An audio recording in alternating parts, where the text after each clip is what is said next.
Salut à toi, c'est Florian de la Start University. Aujourd'hui, on se retrouve pour continuer notre série de vidéos sur Gods Unchained. Et comme tu le sais, dans cette série de vidéos, on va essayer, en étant un joueur entièrement free-to-play, de gagner un maximum de rewards en crypto-monnaie et en NFT.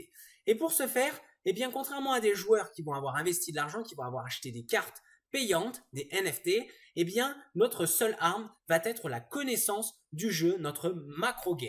Et oui, car comme je te le disais dans la précédente vidéo, si tu vises les rangs 9 à 10 du classement pour optimiser ton temps et tes rewards, tu vas te retrouver plus souvent contre des joueurs qui auront investi de l'argent et qui auront créé des decks payants. Et dans ce cas-là, eh bien, la plupart du temps, leur deck sera supérieur au vôtre, leurs cartes seront meilleures. Mais attention, il faut encore qu'ils les construisent de la bonne manière. Mais on va estimer qu'on tombera souvent contre des joueurs qui ont un bon deck. La différence, elle va se faire au niveau de la macro game, comme je le disais, c'est-à-dire de ta connaissance du jeu. Qu'est-ce que ça englobe? Le gameplay en général, ça englobe également la connaissance des cartes, ça englobe également la connaissance du deck de ton adversaire, donc par rapport au dieu qu'il aura choisi, mais également tu vas pouvoir, donc je te montrerai dans une prochaine vidéo, quand on parlera plus de stratégie, comment estimer ou comment connaître à peu près le deck de ton adversaire grâce à certains sites d'analyse à disposition pour les joueurs de Gods Unchained. Mais en tout cas, ça on verra plus tard. Et aujourd'hui, on va s'intéresser au gameplay en général. On se fera 2 à 3 vidéos sur la macro. Je t'expliquerai le jeu dans ses profondeurs pour que tu aies les connaissances suffisantes pour battre n'importe quel joueur. Et je te donnerai aussi quelques petites astuces, il y en a des tonnes. Après, à toi de te trouver tes petites astuces pour être capable de battre des joueurs payants avec un deck entièrement free-to-play. Mais ça viendra avec le temps. Allez, on se retrouve sur mon écran. Allez, c'est parti. On va découvrir une partie. Donc, au préalable, on a sélectionné le dieu et le deck avec lequel on voulait jouer. Je vous ferai une vidéo dédiée sur les différents dieux, les différents pouvoirs, les différents aspects. Ça, elle arrivera très bientôt. Et ensuite, on fera une vidéo sur le deck building, notamment en free-to-play. Première chose, comme tu le verras dans la prochaine vidéo, chaque dieu a un pouvoir différent. Donc, la première chose à faire, c'est de choisir parmi 3 de ses pouvoirs. Donc, pour choisir ses pouvoirs, bien souvent, ça va être pas en fonction du deck que tu as construit au préalable, mais il peut y avoir des fois des variantes en fonction de ton adversaire, puisque tu vas connaître ton adversaire. Ensuite, il faut retenir, donc là, je vais choisir mon pouvoir, je vais l'utiliser jusqu'à la fin de la partie. Et à la prochaine partie, si je veux, je peux changer. Ensuite vient le mulligan. Alors, qu'est-ce que c'est que le mulligan? C'est que ça va nous permettre de changer notre main de départ, donc ici jusqu'à 4 fois. Pourquoi? Parce que je vais commencer deuxième. Donc pense bien, parce que souvent on oublie quand on débute pour savoir si on est premier ou deuxième. En bas à gauche, ça sera marqué You are going first or you are going second. Et je vais pouvoir choisir de replacer une carte. Donc par exemple, je vais remplacer mes cartes qui demandent beaucoup de mana dès le départ, puisque on commence avec seulement peu de mana. Donc voilà, je peux le faire jusqu'à 4 fois et à chaque fois, regardez, j'ai un petit temps. Et une fois qu'on a fini, c'est parti. La partie se lance. Je vais pas te montrer comment poser une carte, comment attaquer. Je te laisserai aller faire les tutos du jeu. C'est pas ce qui nous intéresse le plus. Je vais faire le focus sur certains points. Le premier point et le plus important, c'est la roue de mana. Alors, cette roue de mana, donc ici c'est la mienne, ici c'est celle de mon adversaire. C'est ce qui va te permettre de jouer à chaque tour des cartes en particulier. Donc ici, par exemple, on est au premier tour, on a chacun un cristal de mana qui est débloqué. Qu'est-ce qui va se passer? Je vais pouvoir jouer uniquement des cartes qui coûtent 1 de mana. Attention, parce que à chaque tour, on va débloquer un cristal de mana. Mais à partir du tour 6 et du tour 7, il faudra 2 tours pour débloquer un cristal de mana. Regarde ici, tu vois, c'est coupé. Ça permet de rythmer le jeu et de ralentir le late game. Et donc, faire très attention, puisque des fois, tu seras au tour 5 et tu te diras au prochain tour, je vais pouvoir jouer ma carte 6. Mais non, parce qu'il te faudra faire 5,5, puis ensuite 6. Et à partir des tours 8 et 9, il te faudra 3 tours pour débloquer un cristal de mana. Donc, retiens bien ça, c'est super important. Pareil pour ton adversaire, puisque ça, c'est quelque chose qui est propre à Gods Unchained.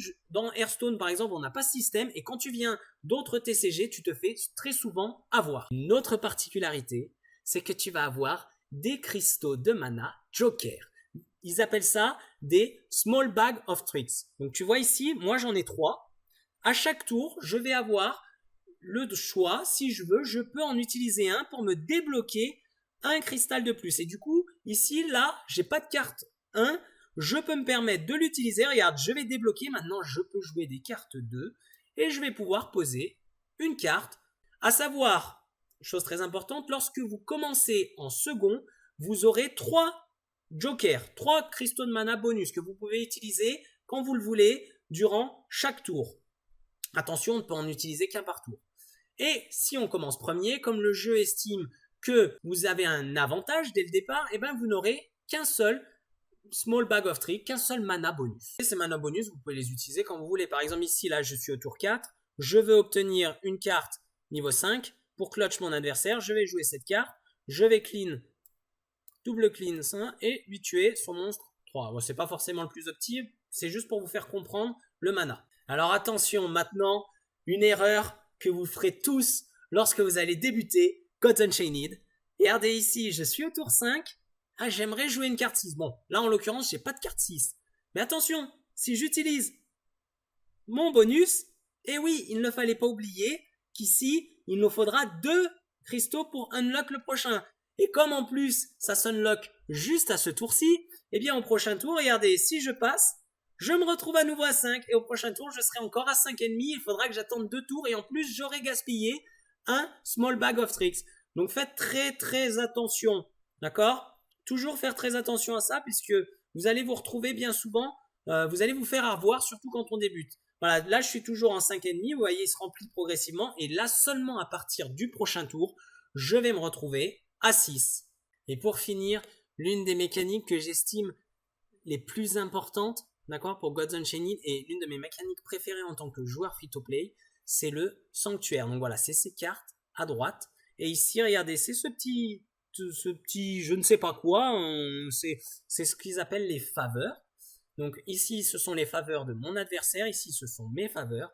Et ce sont des points que nous allons générer en exécutant certaines actions, qui nous permettront alors d'acheter certaines des cartes, donc ici, du Sanctum, le sanctuaire. Et pourquoi c'est si important que ça? Parce que ce sont des cartes aléatoires, donc vous verrez, à force de jouer, ça revient souvent, voire toujours les mêmes, mais il y en a toute une petite panoplie, et en fonction du nombre de faveurs que vous allez générer, vous allez pouvoir acheter des cartes bonus, et donc les utiliser lors de votre tour, lors du prochain tour. Ça va vous permettre souvent d'outplay votre adversaire ou de clutch votre adversaire, puisque très souvent, comme c'est une mécanique qui est propre à Gods Unchained, beaucoup de joueurs d'autres TCG oublient le sanctuaire, oublient les faveurs, ou ne savent même pas comment générer des faveurs, ou en tout cas combien ils vont en générer par tour, parce que ça aussi, ça peut se calculer. Comment générer une faveur? Très simple, il y a 3 façons de générer des faveurs. La première, ça va être d'infliger des dégâts avec l'une de vos cartes sur le board au dieu adverse. Et là, vous avez vu, j'ai gagné 3 faveurs. Alors, il faut savoir qu'à partir du tour 1, le premier tour, vous gagnez une faveur par action qui vous génère des faveurs. À partir du tour 2, vous gagnez 2 faveurs par action qui vous génèrent des faveurs. Et à partir du tour 3, vous gagnez 3 faveurs. Et tour 4, 5, 6 ou plus, ça sera capé à 3. Donc, à chaque fois que je vais attaquer une carte et que je vais détruire, je vais infliger des dégâts à mon adversaire. Si je détruis une carte de mon adversaire avec une relique ou un sort, je vais également générer des faveurs. Regardez ici, je vais générer 3 faveurs. Attention, si j'utilise mon sort d'invocateur, je ne génère pas de faveurs, en tout cas pas pour faire des dégâts au dieu adverse. Et la dernière façon de générer des faveurs, quelle action, comme je vous le disais, c'est d'attaquer et de détruire un serviteur adverse avec l'une de mes cartes sans qu'elle meure. Donc ici, regardez, je vais attaquer avec une carte 3-3, une carte 1-1. Je vais la détruire, je vais donc générer 3 faveurs. Et là, on voit que je peux déjà, si je veux, acheter ce tour-ci, cette carte. Je vais encore monter pour avoir 16 faveurs et maintenant j'ai 2 cartes possibles d'acheter. Donc celle-là elle a 17, je ne pourrai pas ce tour-ci malheureusement, je n'ai aucun moyen de l'acheter. Alors c'est pareil, si votre adversaire vous attaque une carte, qu'elle meurt et que votre carte survit, vous allez également générer des faveurs. Là on peut le voir, là on arrive au tour 7, il m'a attaqué ma carte, il est mort et moi, regardez, là je veux lui détruire sa 5, je pourrais utiliser celle-là ou faire des dégâts avec. Regardez ce qu'on va faire. On va utiliser une carte du sanctuaire. Pour acheter une carte du sanctuaire, simplement on clique dessus. Voilà, on choisit la carte, là, ici. Donc là, je vais acheter celle-là. Je vais donc dépenser mes faveurs. Il ne m'en reste plus que 5. Et je vais pouvoir la jouer ce tour-ci, puisque je n'ai pas encore dépensé de cristaux. Regardez, je vais l'utiliser. Et en plus, je vais regagner 3 de faveur, puisque sa carte est morte.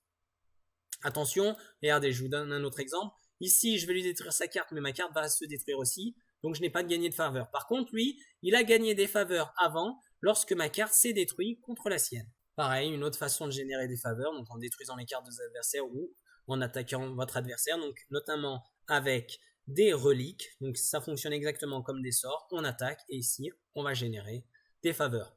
Bon, j'en génère plus puisque en plus j'ai détruit certaines de ces cartes. Alors au niveau du sanctuaire, ce n'est pas uniquement des cartes qui vont arriver par chance. Bien sûr, il y a une grande part de chance, ce qui laisse la possibilité aux personnes de clutch leurs adversaires, notamment aux joueurs free-to-play comme nous, où on va beaucoup se reposer sur le sanctuaire, qui est une mécanique qui est encore peu assimilée par de nombreux joueurs. Bon, arrivé au rang 9 et 10, en général, ils commencent à mieux maîtriser, mais encore, il y en a certains qui sont limite, parce qu'ils sont montés avec des decks super balèzes et ils n'ont pas forcément besoin du sanctuaire.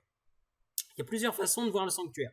Soit ce tour-ci, j'ai besoin d'une carte en particulier, ou à la fin de mon tour, par exemple ici je veux pas qu'il me mette une carte avec charge ou qu'il chope une relique et qu'il casse par exemple cette carte là, je vais donc peut-être choisir de mettre une carte frontline pour l'empêcher de m'attaquer en direct. Maintenant, il y a plusieurs petits points, donc là c'est pas le cas, mais imaginons que j'ai une relique, je veux poser ma relique et je veux l'attaquer. Au prochain tour, bon il n'a pas de faveur, mais s'il avait des faveurs ici, je choisirais peut-être plutôt de choisir cette carte-ci, qui ne m'est pas utile pour moi pour le moment, mais qui risque de lui être utile à lui au prochain tour. C'est ça qu'il faut retenir. Donc, soit vous prenez des cartes qui vous sont utiles maintenant, qui peuvent vous être utiles au tour d'après, soit vous prenez des cartes pour que l'adversaire n'ait pas la possibilité de la prendre. Et l'un des derniers points, par exemple, regardez, je vais prendre une carte. Ça aussi, imaginons que les 3 cartes qui sont là ne me sont pas intéressantes pour moi et ne sont pas potentiellement intéressantes pour lui. Eh bien, comme j'aime à dire, la chance, ça se crée. Si là, je prends cette carte, au prochain tour, regardez, il y a une nouvelle carte qui pop, et peut-être que c'est cette carte qui va l'intéresser. Ensuite, une dernière mécanique qui n'en est pas forcément une, mais qui est très utile pour les joueurs free-to-play, c'est-à-dire, je vous disais que vous allez devoir utiliser votre macro, vous allez devoir anticiper les futurs moves de votre adversaire, tout en connaissant peut-être éventuellement son deck, et contrairement à la belote, par exemple, où vous jouez des cartes et vous vous souvenez plus potentiellement des cartes que votre adversaire a mises, vous ne pouvez pas aller vérifier, il faudra compter dans votre tête. Ici, on a un petit truc sympa, c'est ce qui s'appelle le Void.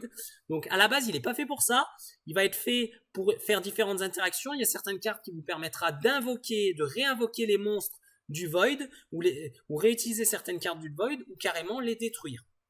Qu'est-ce qui va se passer? En fait, le Void, c'est toutes les cartes qui ont été utilisées, donc tous les sorts qui ont été utilisés, ou tous les monstres qui ont été posés sur le board, puis détruits. Vous allez pouvoir garder une trace sur toutes les cartes qui ont été jouées par votre adversaire.